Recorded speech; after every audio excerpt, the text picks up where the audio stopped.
రాష్ట్రంలో ఎవడు కూడా రేవంత్ రెడ్డిని ముఖ్యమంత్రి కింద చూస్తలేడు. మీరు ఇక అంటే మళ్ళీ ఇంకొని కేసు పెడతాడు, వాని లోపలెత్తాడు. నేను అనా ఆయన ఎవరో మర్చిపోయిండు పేరు అని నేను అనా. ఎందుకన్నా అంటే నిన్ను ఎవడు నేను ఏమంటున్నా, నిన్ను ఎవడు గుర్తుపడతలేడు. నేనేం చెప్తా దానికి? సంవత్సరం తర్వాత కూడా నేను ఎవడు దేకపోతే నేనేం చేయాలి దానికి?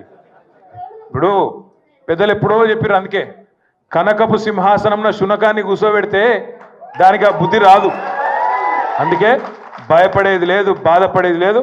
ఎన్నిసార్లు పిలిచినా పోతా. కానీ మీరు మాత్రం దయచేసి తదేక దీక్షతోని మన నాయకుడు కేసీఆర్ గారు చెప్పినట్టుగా ఉద్యమంలో ఎంతైతే కమిట్మెంట్తో పనిచేసినావో అంతే కమిట్మెంట్తో పోదాం. వాళ్ళు ఎన్ని ప్రశ్నలు పెట్టినా, ఎన్ని సవాళ్ళు వేసినా, ఎన్ని రకాల ఇబ్బందులు పెట్టినా, ఎన్ని రకాల కొత్త రకాల కేసులు పెట్టినా భయపడేది లేదు, తల వంచేది లేదు. నిజాయితీకి ధైర్యం ఎక్కువ. వాడు ఎవడు ఏమనుకున్నా సరే ఇది లొట్ట పీస్ కేసే, వీడు ఒక లొట్ట పీస్ ముఖ్యమంత్రి. బరాబర్ కొట్లాడదాం, గట్టిగా ముందుకోదాం.